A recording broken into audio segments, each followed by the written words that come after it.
Papo de Criminalista. Eu sou Mário de Oliveira Filho e juntamente com o professor Mauro Nassif trazemos nós dois importantes orientações técnicas para os jovens advogados que estão se iniciando na carreira da advocacia criminal e para os advogados mais antigos como eu, que todo dia aprendem alguma coisa. Quero falar de um caso interessante que foi julgado no finalzinho do ano passado pelo Supremo Tribunal Federal. Uma pessoa foi presa em flagrante e não houve audiência de custódia.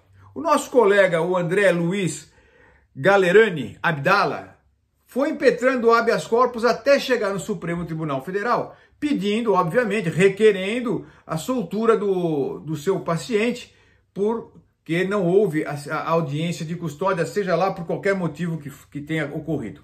Muito bem. Então, audiência não houve, instrução criminal terminada e o habeas corpus chega na segunda turma do Supremo Tribunal Federal sob o número 202.579. O relator inicial, o que foi para que foi distribuído, é o ministro Nunes Marques, que de garantista veio com fama de garantista, mas já está mostrando que não é.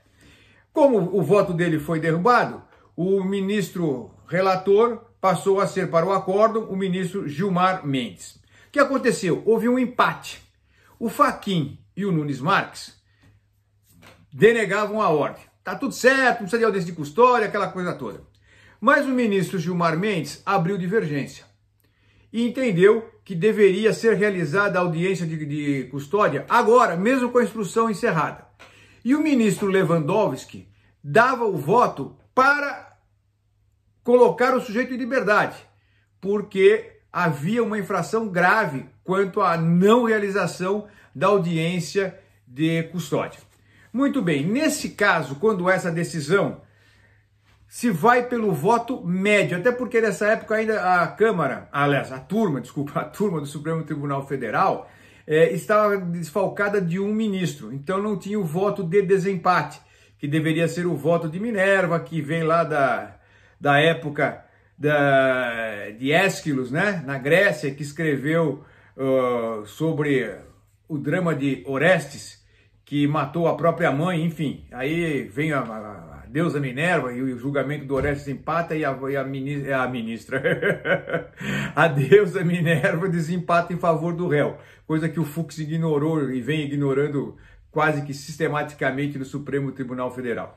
Mas vamos lá. Então, vai pelo voto médio, 2 pela denegação da ordem, 1 pela concessão da ordem e 1 pela concessão parcial da ordem. Então, este é o voto médio. Isso está nos regimentos internos de todos os tribunais, tá ok? Então, foi pelo voto médio e a ordem foi concedida. Mas aí eu vejo uma coisa complicada. O ministro determinou a realização de audiência de custódia presencial ou virtual, de acordo com a resolução 329 de 2020, no seu artigo 19. Mas vamos lá. A audiência de custódia, começo de ano é assim, né? A gente dá umas atrapalhadas. A audiência de custódia, ela faz parte de um ritual importantíssimo para se saber, primeiro, como foi a ação da polícia, como foi a prisão em flagrante. Depois, verificação das questões jurídicas a respeito da prisão em flagrante. E é o mais importante, a conversão desta prisão em prisão preventiva. Levante-se em consideração todos os requisitos personalíssimos do agente. Isso é muito importante. Aliás, a respeito disso, antes de continuar, eu quero falar sobre um assunto importante. Nós vamos já continuar falando desse habeas corpus. Nos dias 11 e 12 de fevereiro agora, nós teremos a 9ª turma de mentoria em habeas corpus como ferramenta de trabalho da advocacia. O habeas corpus é uma arma potentíssima e que precisa saber muito bem ser manejada. Quantas folhas você faz um habeas corpus? Pede liminar? Não pede liminar? Liminar negado? O habeas corpus denegado monocraticamente? O que você faz? Vai para o STJ? Não vai? Faz agravo regimental? Pode sustentar no agravo regimental? Não pode? Enfim, essas mentorias, nós já estamos na 9ª, são fundamentais, porque é uma imersão 2 dias em processo penal, direito constitucional, direito penal, regimentos internos dos tribunais, Para você, advogado novo, que está começando agora, precisa saber como é que funciona a coisa. E é duro, né? O início da carreira é muito difícil. Vem fazer a nossa mentoria. A inscrição e as informações estão aí na bio do Papo de Criminalista. É fácil, vai lá, clica na bio, já sai todas as informações, a inscrição. Você já se inscreve dia 11 e 12 de fevereiro, é uma sexta e um sábado.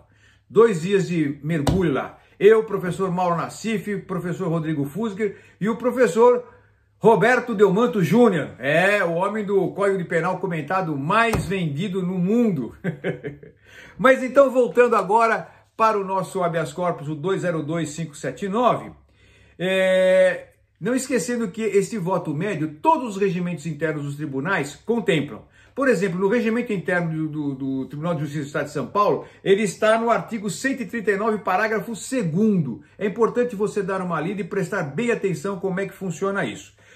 Eu entendo que a audiência de custódia, por ser algo fundamental que diz diretamente a questão da liberdade do preso flagranciado, ela se sobrepõe, inclusive, à realização da audiência.